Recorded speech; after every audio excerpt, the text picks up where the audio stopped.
నమస్తే. ఈ టిప్స్ అన్నీ కూడా సరికొత్తవే అండి. ప్రతి ఒక్కరికి కూడా చాలా యూజ్ అవుతాయి. ఇలాంటి నాప్కిన్ని తీసుకొని వీడియోలో చూపించిన మాదిరిగా ఇలా మడత పెట్టుకోండి.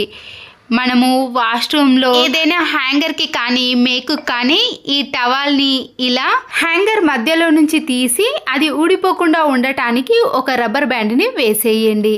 బాత్రూంలో ఇలాంటి టవల్ని వేసుకున్నప్పుడు ఎవరికి కనపడకుండా ఉండేటివి మనము ఏవైనా పెట్టుకోవచ్చండి. ఇలాంటి చిన్న చిన్న పెట్టుకోట్స్ కానీ లేడీస్కి సంబంధించినవి ప్యాడ్స్ ఉంటాయి కదండి, వాటిని కూడా ఈ టవల్లో పెట్టేసామనుకోండి, బాత్రూమ్కి ఎవరు వెళ్ళినా కానీ కనిపించకుండా ఇలా నీట్గా పెట్టుకోవచ్చు.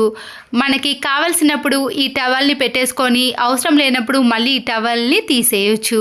మార్కెట్ నుంచి మనము కరివేపాకును ఇలా ఒకేసారి తెచ్చుకున్నప్పుడు ఫ్రిడ్జ్లో పెట్టుకొని స్టోర్ చేసుకున్నా కూడా ఒక్కొక్కసారి కలర్ అనేది మారిపోవటం కానీ ఎండిపోవటం లాంటివి జరుగుతూ ఉంటుంది.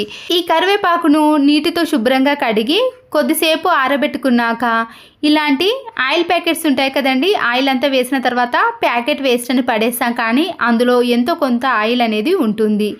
ఇలా శుభ్రం చేసిన కరివేపాకును ఈ ఆయిల్ కవర్లో పెట్టేసి ఫ్రిడ్జ్లో స్టోర్ చేసుకున్నామనుకోండి, కరివేపాకు అనేది కలర్ మారకుండా ఎండిపోకుండా ఎన్ని రోజులైనా మనము ఫ్రెష్గా స్టోర్ చేసుకోవచ్చు.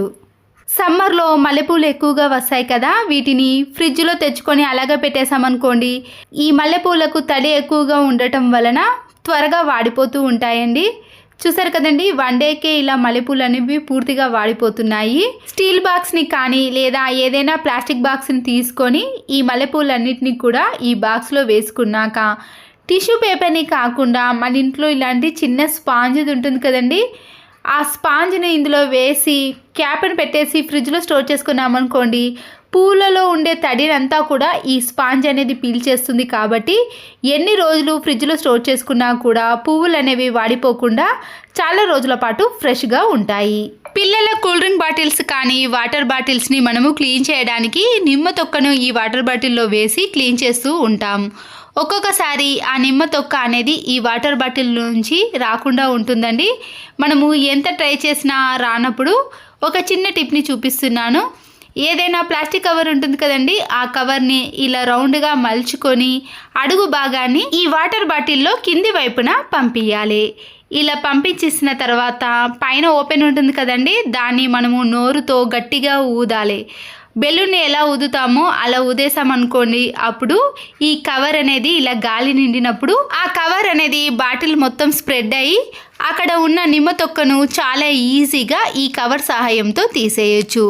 బాటిల్లో ఉండే కవర్ని ఇలా పైభాగం నుంచి నెమ్మదిగా తీస్తూ ఉన్నామనుకోండి, దాంట్లో ఉండే నిమ్మ తొక్క అనేది చాలా ఈజీగా వచ్చేస్తుంది. ఎప్పుడైనా పిల్లలు వాటర్ క్యాన్లో ఏదైనా ఇలా వెడల్పుగా ఉన్న క్యాప్ను కానీ లేదా నిమ్మకాయ తొక్కలను వేసినప్పుడు తీయడానికి ఈ టిప్ అనేది చాలా బాగా యూజ్ అవుతుంది. మరొక యూస్ఫుల్ టిప్ని కూడా చూసేయండి.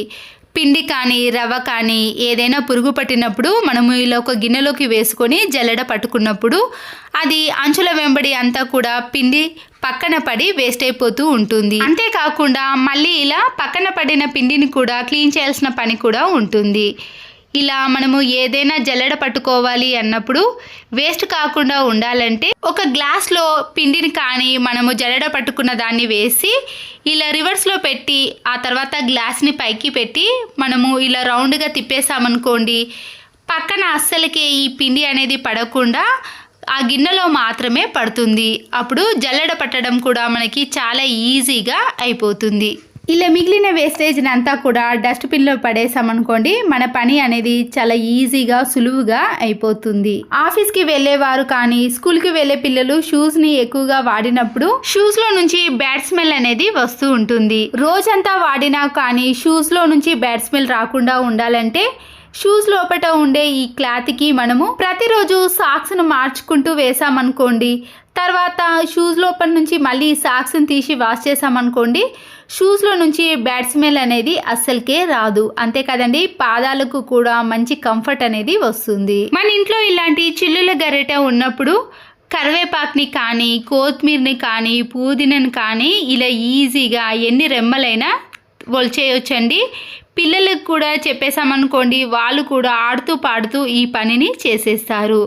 ఇలా ఎక్కువ పని లేకుండా చాలా సింపుల్గా చేసుకోవాలంటే ఈ టిప్ అనేది ఫాలో అవ్వండి. ఒకేసారి 4-5 రెమ్మలను ఇలా వలిచి ఈ చిల్లుల గరిటెలో పెట్టేసి వలిచేసామనుకోండి, మన పని అనేది ఇంకా సులువైపోతుంది. పుదీనాని కానీ, కొత్తిమీరని కానీ, కరివేపాకుని ఏదైనా వలిచేయచ్చు. దోశ పిండిని రుబ్బుకున్నప్పుడు కొద్దిగా పిండిని మనము ఒక డబ్బాలో వేసుకొని స్టోర్ చేసుకున్నాం అనుకోండి, పూజ గదిలో కానీ ఇంటి ముందు కానీ ఇలా దోశ పిండితో ముగ్గు వేశారనుకోండి, చాలా అందంగా నీట్గా కనబడుతుంది. ఎన్నిసార్లు తొక్కినా కానీ ఈ ముగ్గు అనేది చెరిగిపోదండి. ప్రతిరోజు రైస్ని 2-3 సార్లు వాటర్ వేసి శుభ్రంగా కడుగుతాం కదండి, అలా ముందు కడిగిన వాటర్ని మనము ఏదైనా ఒక గిన్నెలోకి వేసుకోవాలి. మార్నింగ్ మనము టీ కానీ కాఫీ పెట్టుకున్న టీ పౌడర్ ఉంటుంది కదండి, ఆ పౌడర్ని ఈ వాటర్లో కలిపేసేయండి. నేనైతే ఇక్కడ మరిగించుకున్న టీ పౌడర్ లేదని ఫ్రెష్ టీ పొడిని వేసానండి. తర్వాత 1/2 టీ స్పూన్ వరకు పసుపుని వేసి వీటన్నిటిని ఇలా బాగా మిక్స్ చేసి, ఇంట్లో పెంచుకున్న చెట్లు అనేవి ఒక్కొక్కసారి పురుగు పట్టి త్వరగా వాడిపోతూ ఉంటాయి. ఇలా బియ్యం కడిగిన నీళ్లను చెట్లకు వేసామనుకోండి, చెట్లకు పురుగు పట్టకుండా ఇలా గ్రీనిష్గా ఎక్కువగా పెరుగుతాయి. ఇంట్లో రైస్ని కొన్ని ప్లేట్లోకి తీసుకొని, కంఫర్ట్ ఉంటుంది కదండి వాషింగ్ మిషన్లో వేసే కంఫర్ట్ని ఈ బియ్యంలో కొద్దిగా కలిపేసేయండి. ఈ కంఫర్ట్ని బియ్యంలో పూర్తిగా కలిసేటట్టు కలుపుకోవాలి. ఇలా ప్రతి బియ్యం అనేది మంచి సువాసన అనేది వస్తూ ఉంటుందండి. ఇప్పుడు ఈ బియ్యాన్ని మనము ఏదైనా క్లాత్లో కానీ లేదా టిష్యూ పేపర్లో కొన్ని వేసుకుంటూ అవి ఊడిపోకుండా ఉండటానికి ఒక రబ్బర్ బ్యాండ్ని వేసేయండి. ఇప్పుడు ఈ రైస్ని కబోర్డ్లో కానీ బీరువాలో కానీ ఎప్పుడైనా ఎక్కడైనా బ్యాడ్ స్మెల్ వచ్చిందనుకోండి, ఈ రైస్లో కంఫర్ట్ని కలిపి పెట్టేసామనుకోండి, మనము కబోర్డ్ తీసిన వెంటనే కూడా మంచి సువాసన అనేది వస్తుంది. అంతే కదండి, మనము హాల్లో కానీ బెడ్రూమ్లో కానీ ఇలా ఎక్కడైనా వాష్రూమ్లో బ్యాడ్ స్మెల్ వచ్చినప్పుడు రైస్లో కలిపిన కంఫర్ట్ని పెట్టేసామనుకోండి, కంఫర్ట్ అనేది ఎక్కువ స్మెల్ వస్తుంది కాబట్టి బ్యాడ్ స్మెల్ రాకుండా ఉంటుంది. మరొక యూస్ఫుల్ టిప్, ఈ దోమల బ్యాట్ని మనము ఏదైనా మేకుకు వేసుకోవడానికి అందుబాటులో లేనప్పుడు ఇలా మాస్కుకు వచ్చిన థ్రెడ్స్ ఉంటాయి కదండి, దాన్ని కట్ చేసి ఈ చిన్న హోల్లో నుంచి ఈ దారాన్ని తీసి గట్టిగా ముడి వేసుకొని మనము ఛార్జింగ్ పెట్టిన ప్లేస్లో కానీ లేదా ఏదైనా మేకుకు వేసుకున్నాం అనుకోండి, దోమల బ్యాట్ అనేది కింద పెట్టినప్పుడు పిల్లలు ఆడి పాడు చేయడం కంటే ఇలా పైన పెట్టేసుకున్నాం అనుకోండి, దోమల బ్యాట్ అనేది పాడవకుండా ఉంటుంది. చివరి యూస్ఫుల్ టిప్ని కూడా చూసేయండి. మెంతం కూరను మనము ఇలా తెంపి ఫ్రిడ్జ్లో పెట్టుకున్నా కూడా ఒక్కొక్కసారి వాడిపోతుందండి, ఫ్రెష్గా అనిపించదు కదా. అలాంటప్పుడు కొన్ని వాటర్ని ఒక బౌల్లోకి వేసి సాల్ట్ని వేయండి. ఇలా వాడిపోయిన ఆకులన్నిటినీ కూడా ఈ వాటర్లో ముంచేసి ఒక 10 to 15 మినిట్స్ పాటు అలాగే ఉంచేసేయండి. అలా 15 మినిట్స్ తర్వాత చూసారనుకోండి, ఒక్కొక్క ఆకు విడిగా ఫ్రెష్గా ఇప్పుడే మనము తెంపినట్టు ఉంటుందండి, అంత ఫ్రెష్గా అవుతాయి. ఎలాంటి ఆకుకూరలైనా సరేనండి, ఇలా కొద్దిసేపు చేసామనుకోండి మళ్ళీ ఆకులు అనేవి ఫ్రెష్గా ఉంటాయి. అంతేనండి. ఈ టిప్స్ కానీ మీకు నచ్చినట్లయితే తప్పకుండా ఒక లైక్ చేసి మీ ఫ్రెండ్స్కి కానీ రిలేటివ్స్కి షేర్ చేయండి. మరో యూస్ఫుల్ వీడియోతో మళ్ళీ కలుద్దాం. Thanks for watching.